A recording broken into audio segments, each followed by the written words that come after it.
गुप्ता आपका स्वागत करती हूँ। आज अधिगम के लिए आकलन के अंतर्गत मैं आपके सामने लेकर उपस्थित हूँ परीक्षण का महत्व। देखिए, परीक्षण इट मीन्स टेस्ट। अब हम लोग जानते हैं कि टेस्ट क्या है, टेस्ट क्या होता है, टेस्ट क्यों लिया जाता है, टेस्ट की आवश्यकता क्यों पड़ी। ये मैंने आपको पहले भी विस्तृत रूप से अध्ययन करा चुकी हूँ इसकी कि टेक्स्ट की परिभाषा। टेक्स्ट का अर्थ है परीक्षण एक ऐसी विधा या प्रक्रिया है जिसके माध्यम से किसी विषय पर मानक प्रश्न या कार्य विद्यार्थियों को दिया जाता है। जैसे हम इसके अर्थ की बात करें तो इसका अर्थ है कि परीक्षण एक ऐसी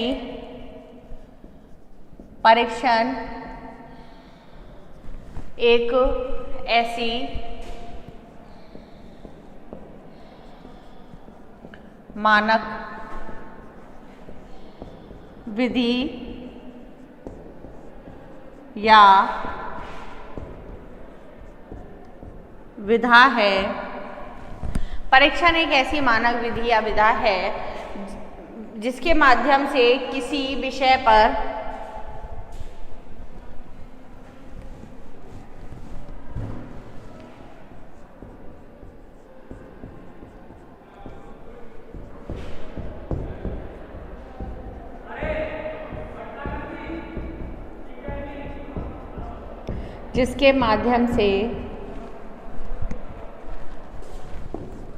किसी विषय पर मानक प्रश्न या कार्य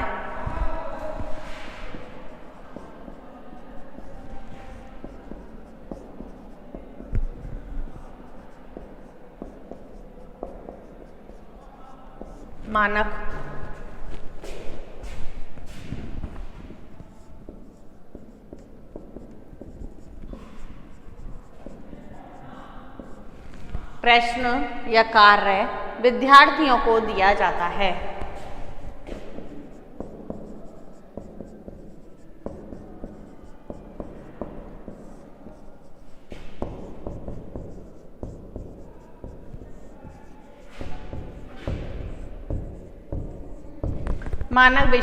किसी विषय पर मानक प्रश्न या कार्य विद्यार्थियों को दिया जाता है जिसे वह स्वतंत्र रूप से हल करते हैं।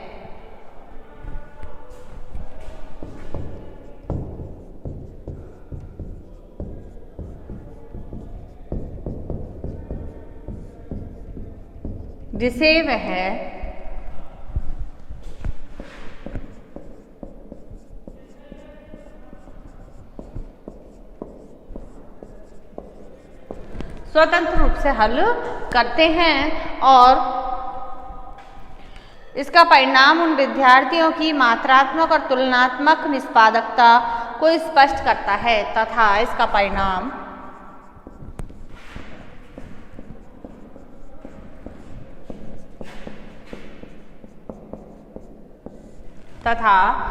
परिणाम उन विद्यार्थियों की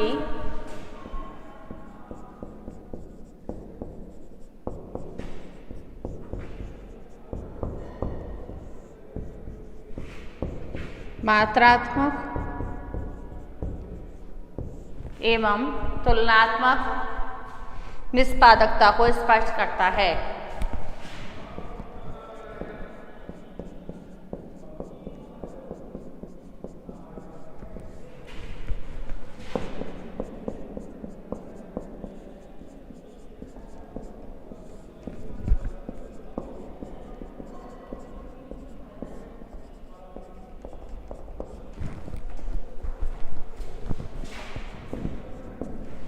देखिए, परीक्षण का अर्थ के रूप में हम जान सकते हैं कि परीक्षण एक ऐसी मानक प्रक्रिया या विधा है जिसके माध्यम से किसी विषय पर मानक प्रश्न या कार्य विद्यार्थियों को दिया जाता है। जिसमें यानी कि कोई भी विषय है उससे संबंधित जब टीचिंग कराई जाती है, शिक्षण प्रक्रिया जब संपन्न कराई जाती है तो शिक्षक द्वारा उस विषय से संबंधित महत्वपूर्ण बिंदुओं को लेकर एक प्रश्न पत्र तैयार कर लिया जाता है जो कि अपने आप में स्टैंडर्ड होता है, अपने आप में मानक होता है, जो कि उस विद्यार्थी को उस अधिगम के उस विषय का अधिगम करने में सरलता उत्पन्न करता है, सफलता दिलाता है, उस विषय पर अधिकार प्राप्त करने में वह सहयोग करता है। तो वह किसी विषय पर मानक प्रश्न या कार्य विद्यार्थियों को दे दिया जाता है।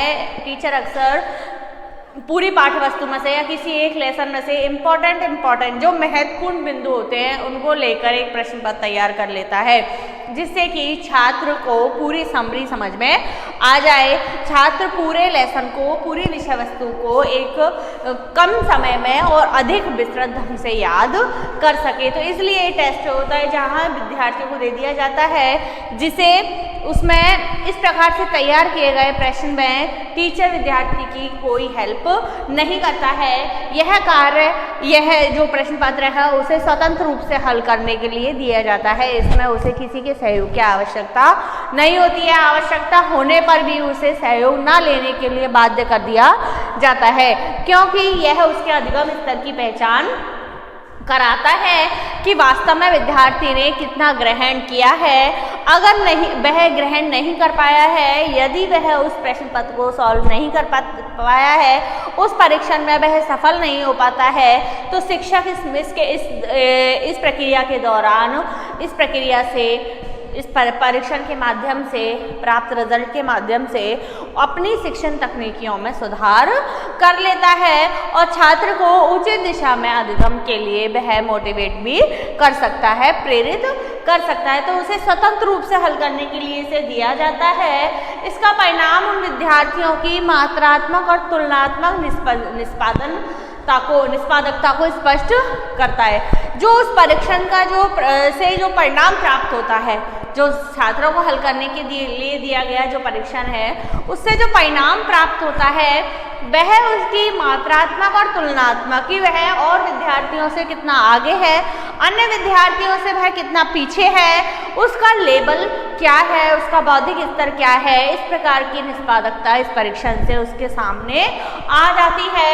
यानी कि हम कहें कि ओवरऑल शिक्षण प्रक्रिया का एक आईना, एक दर्पण बनकर यह परीक्षा का परिणाम, परीक्षण का जो परिणाम है वह पूरी शिक्षण प्रक्रिया का एक दर्पण बनकर हमारे सामने आता है। वह शिक्षक की, शिक्षण विधियों की, विद्यार्थियों के स्तर की सारी पहचान हमें इस परीक्षण के परिणाम से प्राप्त हो जाती है। तो ये एक ऐसा टेस्ट पेपर होता है जो विद्यार्थियों के अधिगम की जांच करने के लिए, उनकी कमियों पर फोकस करने के लिए बनाया जाता है, जिसे सॉल्व करने के लिए छात्र पूरी तरह से स्वतंत्र होता है। ये तो इसका शाब्दिक अर्थ हमने आपको बता दिया। अब है इसकी परिभाषाएं। अलग अलग वैज्ञानिकों ने इसकी अलग अलग परिभाषा दी है।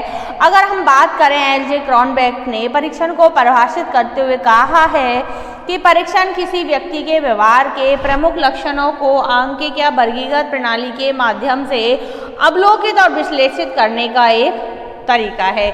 एल.जे. क्रॉनबेक के अनुसार, ये तो इसका शाब्दिक अर्थ हुआ।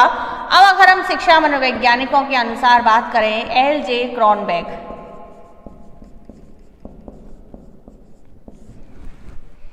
एल.जे. क्रॉनबेक के अनुसार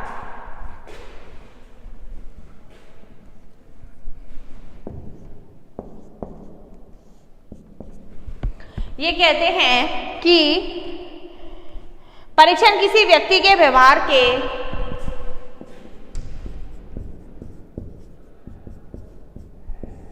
परीक्षण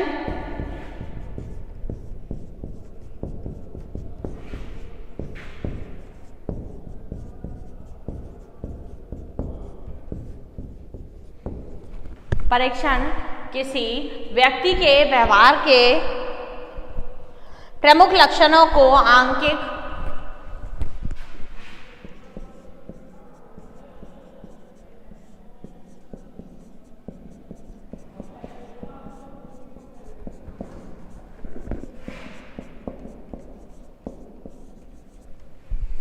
व्यक्ति के व्यवहार के प्रमुख लक्षणों को आंकिक या वर्गीकृत प्रणाली के माध्यम से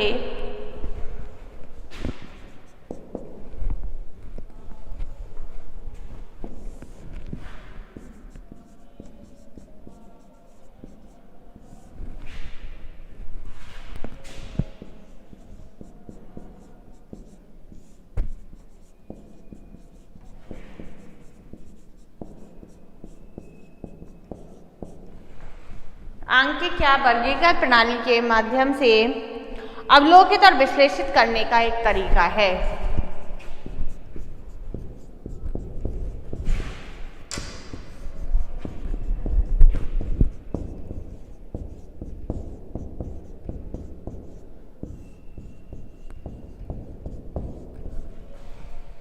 अवलोकित या विश्लेषित करने का एक तरीका है। अब देखिए एल.जे. क्रॉनबेक ये कहते हैं कि परीक्षण किसी व्यक्ति के व्यवहार के प्रमुख लक्षणों को आंकिक या वर्गीकृत प्रणाली के माध्यम से अवलोकित या विश्लेषित करने का तरीका है। यह यानी परीक्षण के द्वारा हम किसी व्यक्ति के व्यवहार का आकलन कर सकते हैं, अंक प्रदान कर सकते हैं, उसका विभाजन कर सकते हैं कि वास्तव में यह व्यक्ति इस कैटेगरी का है, उसका चित्रांकन हम कर सकते हैं, उसे समूह में हम स्पेशलाइज कर सकते हैं, प्रदर्शित कर सकते हैं कि वास्तव में इस पूरे समूह में ये बालक इस कैटेगरी का है, यह व्यक्ति इस प्रकार का है। ऐसे उसका आंकिक और वर्गीकृत प्रणाली के माध्यम से उसके ओवरऑल व्यक्तित्व की हम पहचान बना सकते हैं। किसके माध्यम से?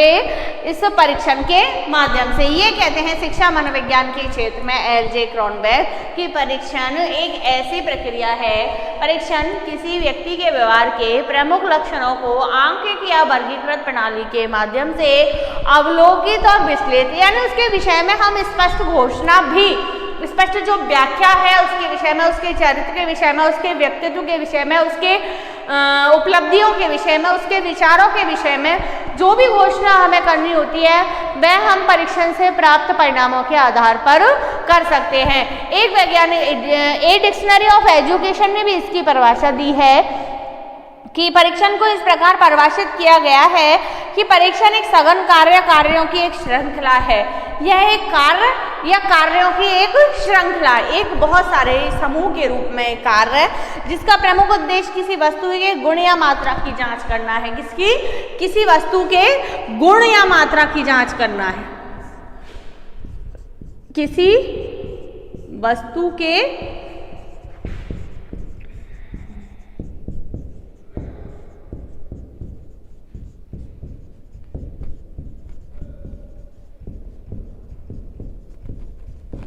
गुण या मात्रा की जांच करना है। परीक्षण के माध्यम से ही किसी वस्तु के विषय में घोषणा की जा सकती है, किसी वस्तु की पहचान की जा सकती है। किन्हीं दो वस्तुओं में, किन्हीं दो व्यक्तियों में, किन्हीं दो समूहों में, किन्हीं दो समाजों में, किन्हीं दो देशों में भी परीक्षण के माध्यम से ही तुलना की जा सकती है कि वास्तव में जब तक हमें पता ही नहीं होगा कि दोनों में क्या अंतर है और अंतर हमें किससे प्राप्त होता है, परीक्षण से प्राप्त रिजल्ट से हमें अंतर पता लगता है, तो उसके विषय में हम घोषणा, उसके विषय में वर्गीकरण, उसके विषय में तुलना हम इस रिजल्ट से कर सकते हैं। तो इस प्रकार परीक्षण को हम परिभाषित कर चुके हैं। अब बात आती है कि परीक्षण की विशेषताएं। परीक्षण की कई सारी विशेषताएं हैं। सबसे मेन बात है कि यह किसी व्यक्ति के गुण और मात्रा की घोषणा करता है, किसी व्यक्ति के गुण और मात्रा की जांच करता है, किसी वस्तु के गुण और मात्रा की जांच करता है। तो यह टोटल क्या होना चाहिए? वैध होना चाहिए, वैलिडिटी इसकी होनी चाहिए। यानी कि हम ऐसे ही जैसे ऑथराइज पर्सन होते हैं, एग्जाम्पल के रूप में हम ले सकते हैं कि क्लास में बहुत सारे स्टूडेंट हैं, कोई स्टूडेंट हमारे बारे में कुछ कहता है, कोई कुछ कहता है, वह हमारे बारे में घोषणा करने के लिए ऑथराइज पर्सन नहीं है। लेकिन अगर एक शिक्षक हमारे लिए कुछ कहता है तो वह उसको हम माइंड करते हैं। वह माइंड करने वाली बात है कि एक शिक्षक ने हमारे लिए यह कहा है, तो वह क्यों कहा है, उसके कारणों को पता और उसकी बात को हम क्यों मानते हैं, क्योंकि वह एक ऑथराइज है उस बात के लिए, उसने जांच पड़ताल करके उस बात को कहा है, वह हम उसकी बात को 100% सत्य मानते हैं। उसी तरह ये परीक्षण जो होता है वह वैलिड होना चाहिए, यानी कि किसी व्यक्ति के विषय में स्पष्ट घोषणा करने वाला होना चाहिए। परीक्षण ऐसे ही नहीं किया जा सकता। परीक्षण से कोई भी परीक्षण पूर्ण रूप से वैध है या पूर्ण रूप से अवैध नहीं हो सकता। हम कहें कि यह पूर्ण रूप से वैध हो, पूर्ण रूप से अवैध हो, ऐसा नहीं हो सकता। वह कम वैध है और कम अवैध हो सकता है कि कोई इसके माध्यम से पूरे ओवरऑल मूल्यांकन नहीं किया गया है, इसके माध्यम से और मूल्यांकन की हमें आवश्यकता है। तो ये मैंने आपको परीक्षण के अर्थ शॉर्ट रूप में समझा दिए कि वास्तव में परीक्षण का अर्थ क्या है। इसके द्वारा किसी भी व्यक्ति, किसी भी वस्तु के मात्रात्मक और तुलनात्मक विश्लेषण किया जाता है। किसी व्यक्ति वस्तु की गुणों की जांच, गुणों की मात्रा की जांच, उसमें क्या गुण हैं, क्या कमियां हैं, क्या खूबियां हैं, क्या विशेषताएं हैं उस व्यक्ति में, इसकी जांच हम परीक्षण के माध्यम से कर सकते हैं। परीक्षण अपने आप में किसी की घोषणा करने का एक वैलिड साधन है। परीक्षण में वैधता होनी बहुत जरूरी है। परीक्षण में विश्वसनीयता होनी बहुत जरूरी है। दूसरी बात, परीक्षण में वस्तुनिष्ठता भी होनी चाहिए। यानी वस्तुनिष्ठता क्या है कि परीक्षण की वैधता और विश्वसनीयता दोनों को वस्तुनिष्ठता प्रभावित करती है। वस्तुनिष्ठता का तात्पर्य है कि अंकन एवं बाकी व्याख्या में यानी कि वस्तुनिष्ठता का तात्पर्य है कि एक ही प्रकार के टेस्ट में परीक्षक के परिवर्तन होने से उसके अंकों में परिवर्तन ना हो। यानी ऐसा परीक्षण जिसमें किसी व्यक्ति के व्यक्तिगत विचार कार्य ना करें, उसके रिजल्ट पर उस परीक्षक के व्यक्तिगत दृष्टिकोण का कोई प्रभाव ना पड़े, वह परीक्षण वस्तुनिष्ठ परीक्षण कहलाता है। क्योंकि हर व्यक्ति में व्यक्तिगत विचार भिन्नताएं मौजूद होती हैं। मेरे अकॉर्डिंग, मेरे हिसाब से, मेरे विचारों की दृष्टि से कौन सा व्यवहार सही है, अगर उसका प्रभाव उस बालक उस परीक्षण पर पड़ रहा है तो हर बार उस बालक को कठिनाई होगी, वह हर व्यक्ति के नज़रिए से पेपर को सॉल्व नहीं कर सकता। इसलिए परीक्षण ऐसा होना चाहिए जो पूरी तरह से वस्तुनिष्ठ हो, जिसमें परीक्षक के दृष्टिकोण का उसके अंकन पर कोई प्रभाव नहीं पड़े। वह जितने भी बार वह परीक्षण जितने ही परीक्षकों के द्वारा संपन्न कराया जाए उसमें उसे समान अंक प्राप्त हो। अब बात आती है हमारी परीक्षण के महत्व की। तो देखिए, परीक्षण का महत्व पहला है, इसमें शिक्षण तकनीकी में परिवर्तन संभव है। पहला महत्व इसका है शिक्षण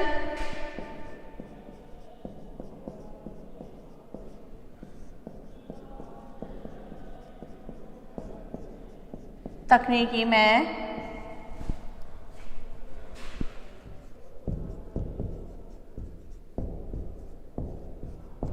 परिवर्तन संभव है। देखिए, परीक्षण के द्वारा मैंने आपको बताया कि परीक्षण हमें स्पष्ट घोषणा करने में सहायक होता है। इसके द्वारा किसी भी व्यक्ति के विषय में, किसी भी बालक के विषय में स्पष्ट रूप से घोषणा की जाती है।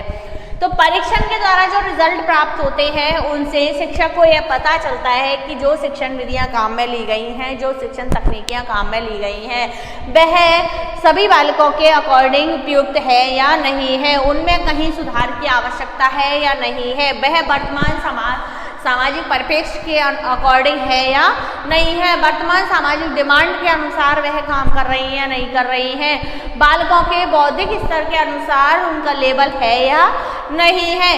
तो यह सब चीज़ हमें परीक्षण से ही प्राप्त होती है।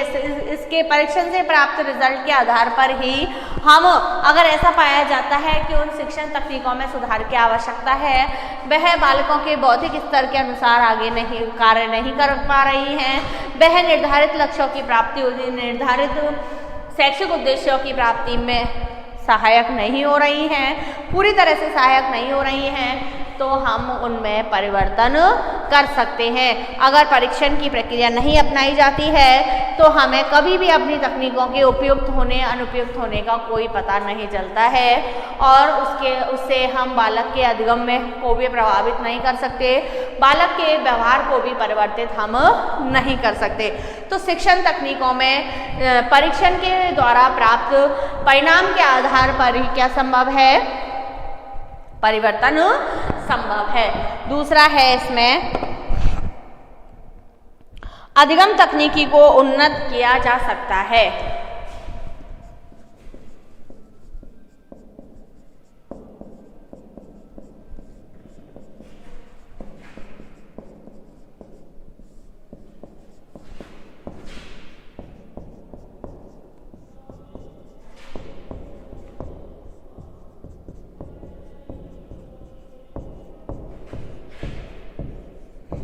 अधिगम तकनीकी को उन्नत बनाया जा सकता है। अधिगम कौन करता है? विद्यार्थी। अधिगम तकनीकियों को भी उन्नत किया जा सकता है इसके द्वारा प्राप्त रिजल्ट के आधार पर। जैसे हमें किसी बालक का परीक्षण के द्वारा पता चलता है कि वह बालक सामान्य बालकों के साथ अधिगम नहीं कर पा रहा है, उसे इस प्रकार की विधि से अधिगम करने में परेशानी हो रही है, तो हम उसके अधिगम के स्तर को बढ़ाने के लिए उसे एक्स्ट्रा समय दे सकते हैं। उस पर उसकी तकनीकों में उसको उसके अकॉर्डिंग, उसके अधिगम के अकॉर्डिंग, उसके स्तर के अकॉर्डिंग हम उसे शिक्षण करा सकते हैं। तो बालक के अधिगम तकनीकों में जैसे हमें पता है, मुझे पता है कि मैं जब पढ़ती हूँ तो मुझे कैसे याद होता है, कैसे, और जब परीक्षण हमारा होता है, टेस्ट हमारा होता है, तो हमें पता चल जाता है कि हमने कहाँ कमी की थी, कहाँ हमारी मेहनत में कमी पाई गई है।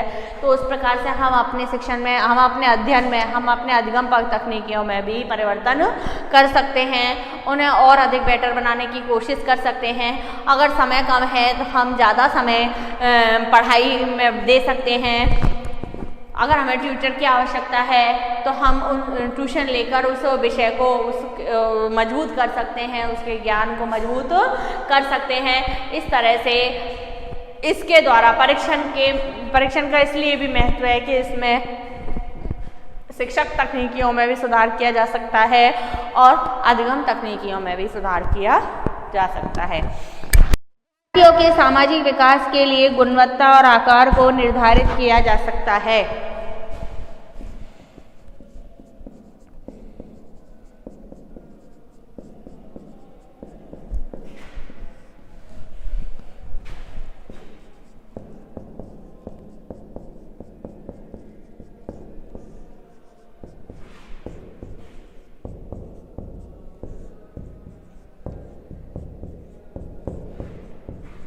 विद्यार्थियों के सामाजिक विकास के लिए गुणवत्ता और आकार को निर्धारित किया जा सकता है।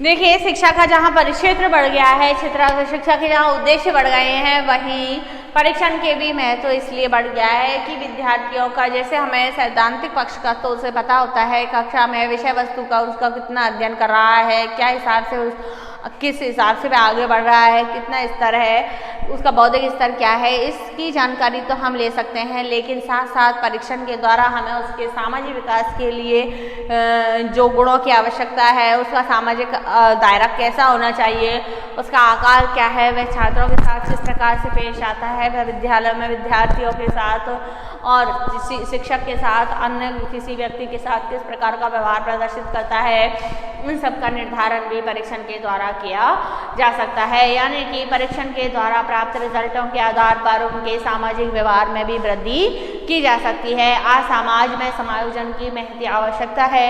हर व्यक्ति को हर जगह अपनी प्रस्तुति देनी होती है और समय और परिस्थितियों के अनुसार हमें हर परिस्थिति के साथ समायोजन करने की आदत डाल लेनी चाहिए। हम हर समस्या का समाधान, कुछ ऐसी समस्याएं होती हैं जिनका हम समाधान नहीं कर पाते हैं, तो हमें वहाँ समायोजन स्थापित करना ही होता है। क्योंकि जैसे समाज है, इतना बड़ा समाज है, उसमें हम अकेले नहीं हैं, हमें सबको साथ लेकर चलना होता है। तो सबको ऐसी सामाजिक प्रॉब्लम है, सामाजिक परिस्थिति उत्पन्न हो गई है जहाँ पर हम अकेले खड़े हैं, अकेले मुकाबला नहीं कर सकते हैं, तो हमें समाज के अनुसार ही कार्य करना होगा, उनके साथ ही काम करना होगा और इन गुणों का विकास हमारे अंदर परीक्षण के द्वारा प्राप्त रिजल्ट से ही होता है, परीक्षण के द्वारा ही हो पाता है। हम कठिनाइयों का सामना करना सीखते हैं परीक्षण से। दूसरी बात, हमारे अंदर कॉन्फिडेंस विकसित होता है परीक्षण के माध्यम से। आत्मविश्वास की भावना हमारे अंदर डेवलप होती है। कैसे?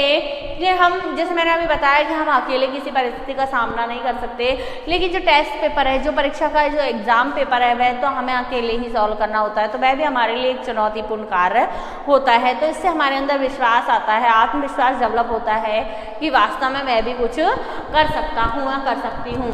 अगला है इसमें, निम्न निष्पत्ति क्षमता वाले विद्यार्थियों की पहचान की जा सकती है। निम्न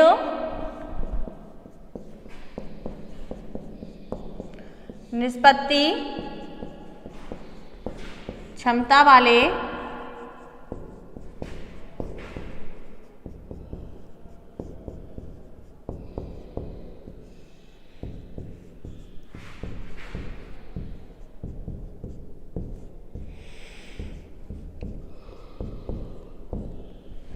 विद्यार्थियों की पहचान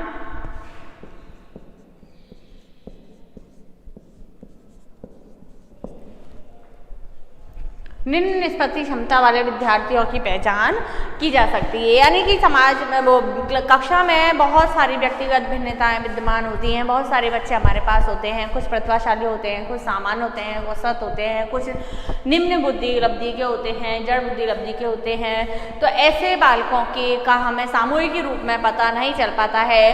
परीक्षण के माध्यम से प्राप्त रिजल्ट के आधार पर हम उन बालकों की पहचान आसानी से कर सकते हैं कि वास्तव में इन विद्यार्थियों को ये विद्यार्थी इस क्षेत्र में कमजोर हैं या वह यह सामान्य बालकों के साथ सामान्य रूप से गति नहीं कर पा रहे हैं, इनके बौद्धिक स्तर में कमी पाई गई है, तो हम उनको उचित सुधार करके आगे बढ़ा सकते हैं। उनके उपलब्धि स्तर को बढ़ाने के लिए हम उपचारात्मक शिक्षण की व्यवस्था कर सकते हैं। तो जो निम्न निष्पत्ति वाले जो छात्र हैं उनकी पहचान परीक्षण के द्वारा हो सकती है। बाकी अगर परीक्षण नहीं होगा तो ना तो हमें प्रतिभाशाली छात्रों का पता चलेगा, और प्रतिभाशाली छात्रों की पहचान के लिए तो एक ये भी है कि वह अलग ही अपना प्रदर्शन करते हैं, बीच में बोलना, जिज्ञासावश प्रश्न पूछना। लेकिन जो निम्न निष्पत्ति वाले जो छात्र हैं उनका हमें बिल्कुल पता नहीं चल पाता है, तो परीक्षण के माध्यम से उनका पता हमें चल जाता है। अगला है, विद्यार्थियों की प्रगति एवं निष्पत्ति स्तर निर्धारित कर सकते हैं।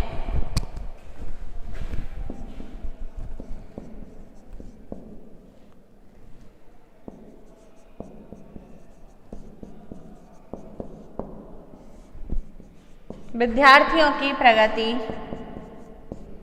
एवं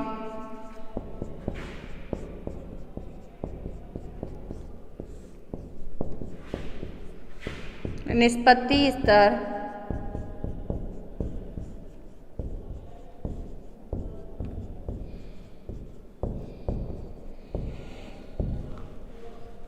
निर्धारित कर सकते हैं। देखिए, परीक्षण के माध्यम से हम विद्यार्थियों की प्रोग्रेस के बारे में भी जानकारी प्राप्त कर सकते हैं, किस गति से वह प्रोग्रेस कर रहे हैं, और निष्पत्ति स्तर के बारे में भी जानकारी कर सकते हैं कि उन्होंने क्या सीख लिया है, क्या कहाँ पर उसे परेशानी हो रही है, उनका उपलब्धि स्तर क्या है, उनका निष्पत्ति स्तर क्या है, जिन कठिनाइयों का उन्हें सामना करना पड़ रहा है क्या उनमें सुधार किया जा सकता है, क्या उनका निवारण किया जा सकता है। इस तरह की जो प्रश्न हमारे सामने उपस्थित होते हैं, इस तरह की समस्या हमारे सामने जो उपस्थित होती है, जो शिक्षण अधिगम प्रक्रिया में बाधा उत्पन्न करती हैं, उनकी पहचान, उनका निर्धारण भी हम आसानी से कर सकते हैं। हम विद्यार्थियों का वर्गीकरण भी कर सकते हैं कि इन विद्यार्थियों को इन तकनीकों के माध्यम से अध्ययन कराया जाए तो ये अच्छा रिजल्ट दे पाते हैं, उनका निष्पत्ति स्तर सुधारा जा सकता है, उनका उपलब्धि स्तर सुधारा जा सकता है, उनके बौद्धिक स्तर में वृद्धि की जा सकती है। और कुछ विद्यार्थी पढ़ने के अलावा जैसे शारीरिक रूप से मजबूत हैं, वह अदर एक्टिविटी में अपने आप की अपनी पहचान बना सकते हैं, तो हम उनको उनके उस क्षेत्र को मजबूत करके उन्हें आगे के लिए गाइड कर सकते हैं, उनका निर्धारण कर सकते हैं। तो विद्यार्थियों की प्रगति और निष्पत्ति स्तर को भी परीक्षण के माध्यम से सुधारा जा सकता है, निर्धारित किया जा सकता है। प्रतिभावान विद्यार्थियों की पहचान हो सकती है, गॉड गिफ्टेड जिसे हम बोलते हैं, प्रतिभावान विद्यार्थियों की पहचान हो सकती है।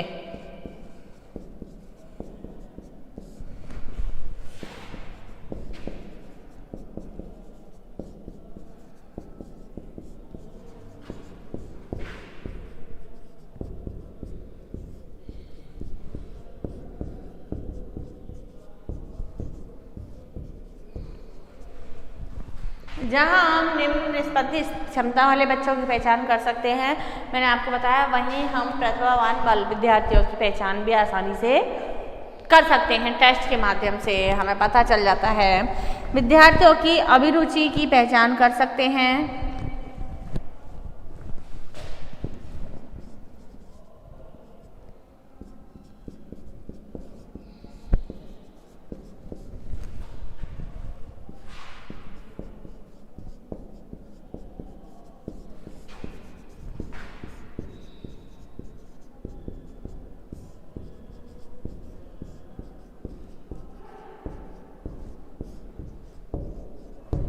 लिए गए टेस्ट के माध्यम से विद्यार्थियों का किस क्षेत्र में इंटरेस्ट है, वह किस क्षेत्र में अपना अच्छा बेटर प्रदर्शन कर सकते हैं, उस क्षेत्र की पहचान, उस अभिरुचि की पहचान भी हम टेस्ट के माध्यम से कर सकते हैं, परीक्षण के माध्यम से आसानी से कर सकते हैं और उस क्षेत्र में उसे और अधिक सुविधाएं उपलब्ध कराकर हम उसे और आगे पहुंचा सकते हैं। उसके आत्म संप्रत्ति को हम मजबूत बना सकते हैं, उसके आत्मविश्वास में हम वृद्धि कर सकते हैं, उसके लिए क्राइटेरिया तैयार कर सकते हैं। तो परीक्षण के द्वारा ही ये संभव है, बाकी तो हमें पता ही नहीं चल पाता है कि कौन बालक क्या कर सकता है। जैसे एग्जाम्पल के रूप में हम देखें कि बीएड में हमारे पास बहुत सारे छात्र आते हैं, विभिन्न क्षेत्रों से आते हैं, कुछ मैरिड आते हैं, कुछ अनमैरिड आते हैं, कुछ ऐसे भी आते हैं जिनसे हम कुछ उम्मीद ही नहीं कर सकते कि हाँ उनकी एज इतनी हो गई है, लेकिन उनमें बहुत सारी प्रतिभाएं छिपी हुई होती हैं। यहाँ आकर हम उन्हें प्लेटफॉर्म प्रदान करते हैं। कोई गाने गाने में मशहूर होता है, कोई वाद्य यंत्रों को बजाने में फेमस होता है, कोई भाषण देने में अच्छा होता है, कोई किसी कैपेसिटी में अच्छा होता है। तो यहाँ हमें उसकी पहचान हो जाती है परीक्षण के द्वारा। समय समय पर हम उनकी जो क्वालिटी टेस्ट है वो लेते रहते हैं कि वास्तव में आप में क्या है, प्रतिभा, उनकी जो टैलेंट है, टैलेंट सर्च उनका करते रहते हैं कि वास्तव में इनमें क्या टैलेंट छुपा हुआ है। तो हालांकि उन्हें बहुत परेशानी होती है पहली बार अपने आप को रिप्रेजेंट करने में, लेकिन धीरे धीरे उनकी प्रतिभा में निखार आने लग जाता है और वो यहाँ से कुछ ना कुछ सीख के ही जाते हैं। तो छात्रों की अभिरुचि की पहचान भी हम टेस्ट के माध्यम से ही कर सकते हैं। आगे हम कल अध्ययन करेंगे। धन्यवाद।